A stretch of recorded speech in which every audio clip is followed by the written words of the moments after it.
Hey guys, welcome back to another video. For today, I want to build my Cities Skylines downtown area. So I want to fill in the downtown. Now you could say, well, right now it does kind of look filled in. So yes, in a previous video, I did plop down some skyscrapers from the Cities Skylines Steam Workshop.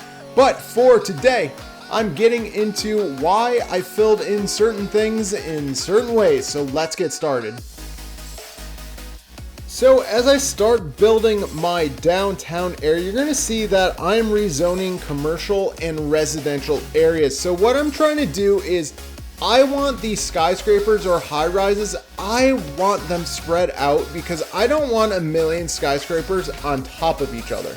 So as you can tell, I am zoning and I'm leaving space for paths and pretty much anything else that I can fit in between. So right now, I'm basically creating a grid of paths between every little bit of residential or commercial that I have, because remember, we want people to be able to walk downtown and basically get anywhere they want to be, and the more walkability your city is, the less traffic that you'll have in your city. Now, obviously, you do need different types of transport lines, but we want it as walkable as possible. So now that we have all the paths in place, or actually a lot of them, you'll see that a lot of the buildings and the high rises are starting to render. So two problems started happening. One of them, I needed to create a bus line, which the bus line, we basically need to get people around our downtown area with ease so they can either walk or take the bus. So we have two good options right now. Now, the next part that kind of happened by accident was when you do change the overall district style of something, well, your buildings will unrender themselves. So essentially, I use the generic park paths or parks, I should say, not paths, but the generic parks to actually continue the power grid. So what's going on next is I wanted to expand the metro lines. So we use that metro plaza. And I will say this, with the canals, it was very, very hard to actually have any type of metro lines underneath the city. So you cannot go underneath. That is what I've noticed. But anyways, let's keep it going. So as we continue to add transportation to my city, I did add another above ground train station, and I was making sure everything was connected. So basically right now we actually have a train circuit. So our above ground trains actually have a circuit around the city. So right now we have multiple ways to get around the city. We have buses, we have the metro, and we have the train. And then obviously we have all the paths. So just getting all of those train lines in place, that's what I was just trying to do for the time being. Remember, transportation is pretty much literally everything in this game. If you do not have a good transportation system in place, well, you are going to have a ton of traffic. So as the game kept going, I decided to do what a lot of people hate. I started plopping down buildings. So essentially we had a demand. We have residential demand, we have commercial demand, and I was just trying to fit in the high rises as best as possible. So remember, I was not trying to keep everything, all the skyscrapers and stuff like that. I was trying not to have them all bunched together. So right now, I am starting to add the concrete to the entire city. Now, this could be a hot topic. So what do you think in the comment section below? Do you like that I concreted all of my downtown area? Is that good, bad? Does it look ugly? Because whenever I think about going to New York City or something like that, I just think of, besides Central Park in New York City, the whole city itself is a concrete jungle. I mean, you really don't see trees. Now, the trees you could see are on the side of the road, and you could actually do that. They're from the roads themselves.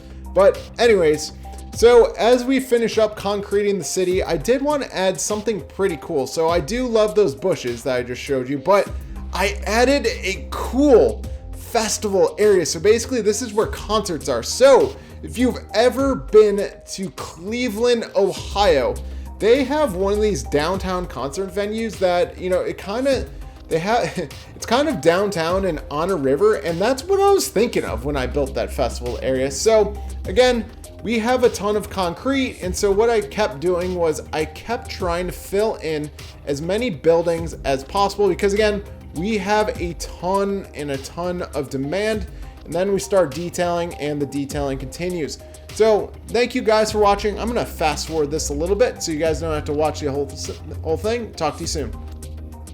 So for this next little area, I wanted to build parking. Now, the reason behind that is because I wanted to create an arena, and an arena can have an NHL hockey team, an NBA team. So basically those arenas, and we're also very close to the stadium itself. You know, the parking was going to be used. You know, if we were going to be downtown, the parking was definitely going to be used. So I used my basic parking assets that I've been using the entire time, and I added a really nice above ground parking lot. And this was controversial because somebody in my comments was like, why do you have so much above ground parking? That's not realistic. Well, go to New York City or Boston or other cities. They actually do have above ground parking lots. I seriously suggest you try checking it out, because that was pretty controversial, and somebody was like, why'd you do it? Anyways, above ground parking happens all the time in big cities. So let's get you to the final end results and see what happened. So guys, welcome back to the final part of our build. This is the completed filled in downtown area. I still like the concrete. I know that's a little cheeky, and I do like how everything else filled in around it. I know downtown wise, all the concrete, it does look very blue and very bland, but that's really how downtowns are. And everything filled in around our arena, our parking lots, the pier looks amazing. The stadium with the whole downtown area filled in just fits perfectly. Like, I loved how I started these mini projects. And as we get closer, you could see some detailing, a merry-go-round and stuff like that. Look at how the skyscrapers aren't on top of each other and that they're just spread out. So I call this a really good city with good depth. You know, New York City, obviously everything's all on top of each other, but these buildings are so spread out and they look awesome now. Okay, I guess there I got a little on top of things, but overall, I'm very happy with the way this turned out. So guys, please comment, like, and subscribe if you like this video. I appreciate you watching. Have a great day.